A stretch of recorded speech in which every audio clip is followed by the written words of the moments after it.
नमस्कार. कसे आहात? काल आपण पाहिलं की प्रियाच्या मुलीचं नामकरण सोहळा करण्यात आला. संध्या ही तिचं नाव ठेवण्यात आलं होतं. पाहूयात आता संध्याच्या येण्याने मोहित आणि प्रियाच्या नात्यामध्ये काय काय होते. जेमतेम डिसेंबर उजाडला होता. सर्वीकडे थंडी वाढायला सुरुवात झाली होती. तर मुंबईमध्ये दमट वातावरण असल्याने फार काही जाणवत नव्हतं. सायंकाळची वेळ होती. संध्या पाळण्यात झोपून होती, तर प्रिया घराची कामे करत होती. साफसफाई करून ती संध्याजवळ पोहोचली, तर संध्या तिच्याकडेच पाहत होती. संध्याला थंडी वाजू नये यासाठी प्रियाने पुरेपूर काळजी घेतली होती. संध्या तिला पाहत असताना प्रिया गुडघ्यावर टेकत म्हणाली, "पिल्लू, तू झोपली नाहीस? मम्मा काम करत असताना लपून लपून पाहत आहेस होय?" आणि अचानक संध्या हसू लागली. "अरे वा, म्हणजे आज मूड मस्त आहे वाटतं आमच्या राजकुमारीचा. किती गोड हसतेस ना तू. अशीच कायम हसत राहा. तुला सांगू पिल्लू, मला ना तुला तुझ्या आयुष्यातील सर्व सुख तुझ्या पायाखाली आणून ठेवायची आहेत." क्षणभर उसासा घेत, "करू शकेन ना गं मी पूर्ण." "पिल्लू, तुला एक सांगू? कुणाला सांगणार तर नाहीस ना?" "चल सांगतेस. तुला माहिती आहे पिल्लू, ज्या दिवशी तुझा जन्म झाला तो दिवस माझ्या आयुष्यातला सर्वात सुंदर दिवस होता.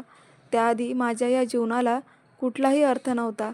पण तू आलीस आणि माझेही जीवन पुन्हा आनंदाने बहरून निघाले. तुला माहिती आहे माझी आई ना, मी लहान असतानाच निघून गेली.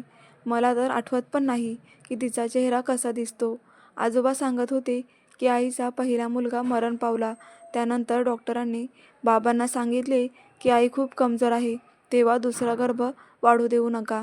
पण बाबांनी ऐकलं नाही आणि मी झाले आणि आमच्यातून आई निघून गेली. मी पोरकी झाले. त्यानंतर आजी, आजोबा मला स्वतःकडे घेऊन गेले. नंतर 6 महिनेच गेले असतील तर बाबांनी दुसरं लग्न केलं. आजीने मला लहान असतानाच स्वयंपाक शिकविला होता. अगदी छोटी छोटी कामे मी करत होते. मी तिथे बऱ्यापैकी रुळले होते की बाबांनी मला परत बोलावून घेतले. सावत्र आई माझ्याशी नीट वागायची पण नाही. तरीही मी तिच्यात आईला शोधू लागले. ती जे जे काम सांगायचे ते ते सर्व काम मी करत गेले. त्यात कधीही तक्रार केली नाही. पण तिने मला कधीच नाही आपलं मानलं. मी आईच्या प्रेमासाठी किती आसुसले होते हे कुणालाही कळत नव्हतं. कधी कधी वाटायचं की बाबा तरी समजून घेतील, पण ते आईच्या शब्दाच्या बाहेर कधीच गेले नाही. मला छोट्या छोट्या गोष्टींसाठी कितीतरी विनंती करावी लागत असे. पण तुझ्यासोबत तसं होणार नाही हां. मी माझ्या राजकुमारीला जगातील सर्व सुख देईन. पिल्लू, मला सोडून जाऊ नको हां, कधीच. तिचा हात हातात घेत, प्रॉमिस. कितीतरी दिवस हे सर्व मनात ठेवलं होतं. आज तुला सांगून फार मस्त वाटत आहे. कुणाला सांगू नको हां. ममाच प्रॉमिस. ती आपले अश्रू पुसतच होती की मोहित घरात आला. तीही त्याला पाहून चहा बनवण्यासाठी किचन रूममध्ये जाऊ लागली. दोघेही विरुद्ध बाजूला जात असताना एकमेकांची भेट झाली आणि न राहून मोहितने प्रियाच्या पृष्ठावर हात फेरला. तिला ते कळलं होतं, पण ती त्याला काहीच म्हणाली नाही. मोहित फ्रेश होऊन खुर्चीवर बसला होता, तर प्रिया चहा घेऊन मोहितकडे आली. चहाचा कप त्याला देतच होती की त्याने तिच्या हातांना स्पर्श केला. तिने त्याच्या चेहऱ्यावर नजर टाकली आणि तिला त्याच्या मनातल्या सर्व भावना बिनचूक कळाल्या. तिने नजर खाली टाकत चहाचा कप त्याला दिला आणि संध्याकडे जाऊ लागली. संध्या आताही वर पाहत होती. ती झोपत नाही म्हणून प्रियाने तिला हातात घेतलं आणि इकडून तिकडे फिरू लागली. आज दिवसभर ती सर्वांच्या हातात असल्याने तिला झोपच लागली नव्हती. ती झोपल्याशिवाय प्रियाला स्वयंपाक करणं कठीण होतं.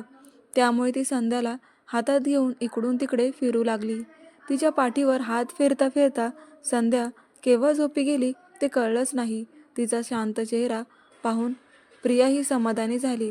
बरीच कामे आवरायची असल्याने ती संध्याला पाळण्यात टाकतच होती की मोहितने प्रियाला मागून येऊन मिठी मारली. काही क्षणातच त्याचे हात तिच्या छातीवर फिरू लागले. प्रियाने संध्याला नीट पाळण्यात टाकले आणि त्याच्या तावडीतून स्वतःला सोडवत म्हणाली, "मोहित, आता तरी स्वतःला थोडं सावर ना. बघ, आपल्याला किती गोड मुलगी झाली आहे. तिला आपण दोघांनीही वेळ द्यायला हवा ना. विशेष म्हणजे मी. माझ्याशिवाय ती राहत पण नाही. तेव्हा तू काही दिवस वाट पाहू शकत नाही का? फक्त आपल्या मुलीसाठी." तिचं बोलणं ऐकून मोहितचे हावभाव बदलले होते. त्याचा चेहरा थोडा रागीट झाला होता. तो 2 पाय मागे जात बेडवर जाऊन बसला. त्याला काहीतरी बोलायचं होतं, तरीही तो शांत बसला होता. पण त्याला आपल्या रागाला सावरता येत नव्हतं. त्यामुळे डोळे मोठे करून तिच्याकडे पाहत म्हणाला, मुलगी झाली, आपली जबाबदारी वाढली, ते ठीक आहे, पण या नादात हे विसरू नको की तुला नवराही आहे आणि त्याला आनंदी ठेवणंही तुझीच जबाबदारी आहे ना. तो फारच संतापला होता, त्यामुळे त्याला क्षणभरही तिचा चेहरा पाहायचा नव्हता. त्याने ड्रॉवरमध्ये असलेली चावी सोबत घेतली आणि लगेच बाहेर पडला. तर प्रिया आताही तिथेच उभी होती. मोहित जो काही बोलला त्यावर तिला विश्वासच बसत नव्हता. एक पुरुष स्पर्शासाठी इतका वेडा असतो आणि त्यासमोर दुसरं काहीही महत्त्वाचं नसतं हे तिने आज जाणले होते. ती उभीच होती की बाहेरून सासूबाईंचा आवाज आला आणि ती स्वयंपाक बनवायला लगेच किचनमध्ये पोहोचली. प्रियाचा स्वयंपाक आवरून झाला होता. मोहितची वाट बघून आई बाबा कंटाळले आणि त्यांनी जेवण करून घेतलं. तर प्रिया आत्ताही त्याची वाट पाहत होती. ती कधी बाहेर जाई तर कधी अंथरुणावर येऊन बसायची. रात्रीचे 12 वाजून गेले होते तरी त्याचा पत्ता नव्हता. तिलाही फार भूक लागली होती, पण तरीही तो ओरडणार म्हणून ती जेवण करत नव्हती. 5-10 मिनिटे गेले असतीलच की मोहित घरात आला. त्याच्या चालण्यावरून समजत होतं की आज त्याने खूप जास्त ड्रिंक केले आहे. तो अडखळतच आतमध्ये आला. त्याला सावरत प्रिया म्हणाली, मोहित चल, मी जेवायला वाढते. मोहित इतक्या रागात होता की तो तिचा हात जोराने झटकत म्हणाला, तूच घे गिळून, मी आलोय खाऊन आणि मला ना तुझ्याशी बोलायचंच नाहीये. चल हो बाजूला, मी झोपतोय. प्रियाला बाजूला करत तो बेडवर जाऊन पडला. प्रिया त्याच्या बोलण्याने दुखावली. तशी तिला फार भूक लागली होती, पण त्याच्या शब्दांनीच तिचं पोट भरलं होतं. जेवण करायचं नव्हतं, पण किचनमध्ये जाऊन तिने सर्व काही नीट ठेवलं आणि अंथरुणावर येऊन पडली. प्रिया अंथरुणावर पडली होती, पण तिला काही झोप येत नव्हती. तिचं मन आणखीनच विचारात हरवलं होतं. तेवढ्यात तिला संध्याचा रडण्याचा आवाज येऊ लागला. सर्वांची झोपमोड होईल म्हणून प्रिया लगेच धावत संध्याकडे गेली. बहुतेक तिला भूक लागली आहे हे प्रियाच्या लक्षात आलं आणि प्रिया तिला कडेवर घेऊन शांत करू लागली. घरात सर्वांची झोपमोड होऊ नये म्हणून प्रिया मुलीला समोर बाल्कनीत घेऊन गेली. बाहेर गार वारा वाहत होता. प्रियाला आणखीनच थंडी वाटू लागली. प्रियाने साडीचा पदर संध्याच्या अंगावर घेत दूध पाजायला सुरुवात केली. संध्याला फारच भूक लागली असल्याने ती शांतपणे दूध पित होती. काहीच क्षणात तिचं पोट भरलं आणि संध्या प्रियाकडे पाहून हसू लागली. प्रिया ही तिला हसून म्हणाली, खूप भूक लागली होती ना पिल्लू, आता कसं वाटत आहे बरं तुला? संध्या हसायला लागली. किती गोड आहे ना. आणि काय गं, तुला आईला झोपू द्यायला आवडत नाही का? अशी तर खूप शांत असतेस, पण मी झोपायला लागले की लगेच रडायला लागतेस. लबाड कुठली? आईला छळायला गंमत वाटते होय? आणि मी सोबत नसलेस तर कसं होईल बरं तुझं माझ्याविना?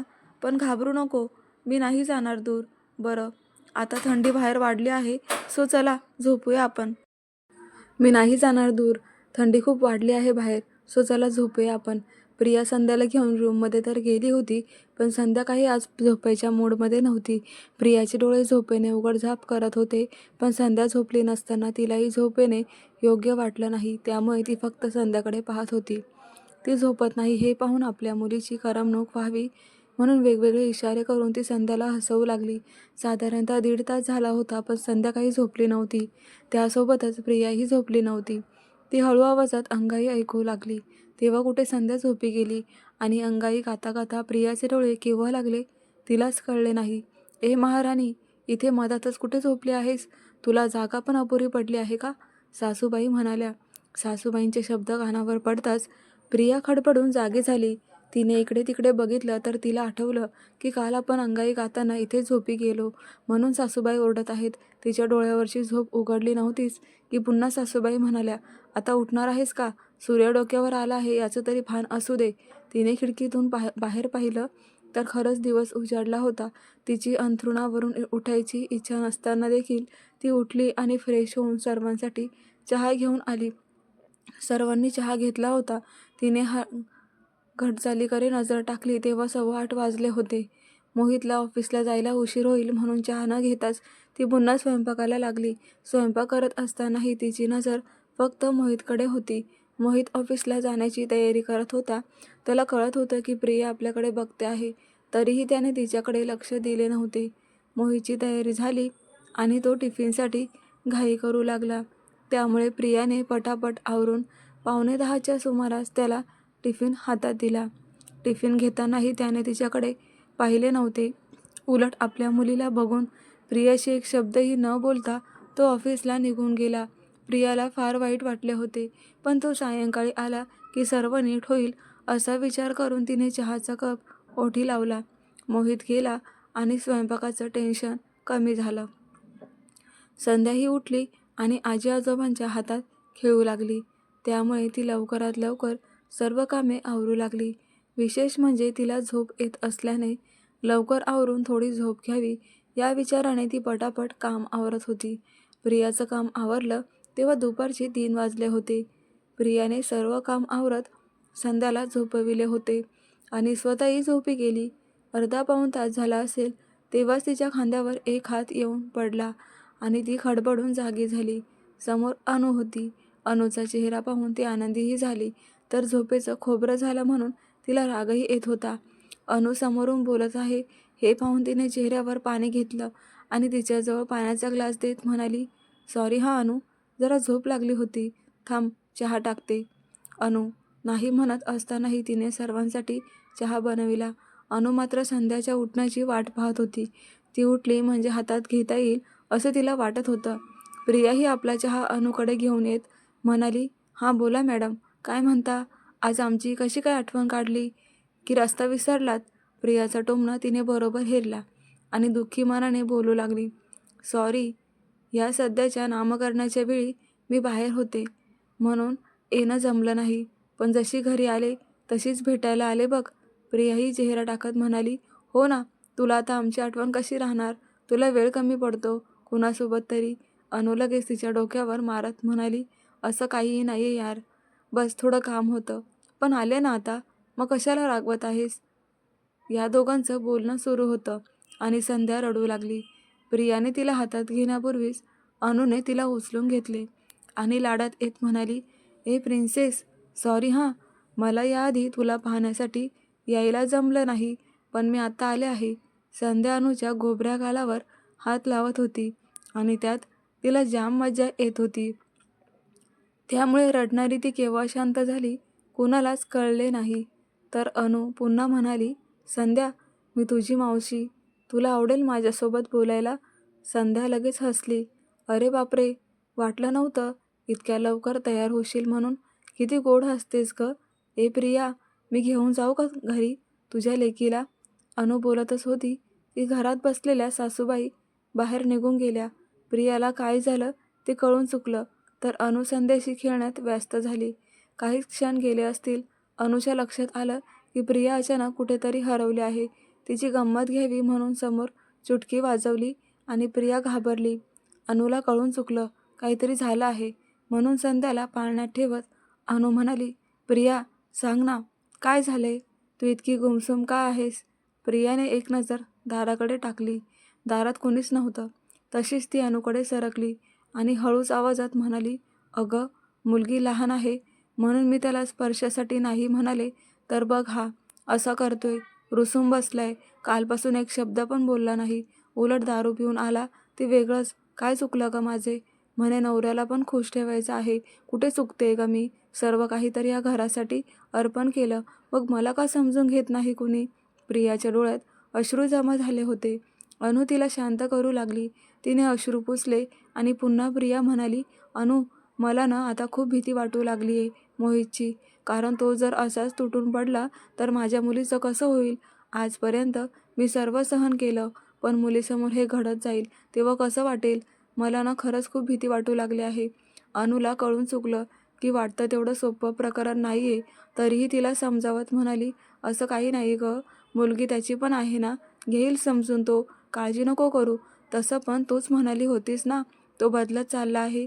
प्रियाने अनुच्या बोलण्यावर फक्त मान हलविली. तेवढ्यात बाहेरून सासूबाई आतमध्ये आल्या आणि अनुला कळून चुकलं की आता इथे राहणं योग्य नाही. त्यामुळे प्रियाला मिठी मारत ती घराबाहेर पडली. प्रियाही तिला सोडायला खाली आली होती. अनु जाताच प्रियावर आली. एकदा नजर तिने आपल्या मुलीवर टाकली आणि तिच्या डोळ्यात अश्रू आले आणि मोहितच्या वागण्याच्या विचारात ती खोलवर बुडाली. विचार एकच होता की तो स्पर्शासाठी काय करेल आणि त्याचा माझ्या मुलीवर तर काही परिणाम होणार नाही ना. तर प्रेक्षकांनो, असा होता आजचा भाग. कमेंट करून नक्की सांगा कसा वाटला. तर पाहूयात पुढे मोहित प्रियाबरोबर कसा वागतो ते. धन्यवाद.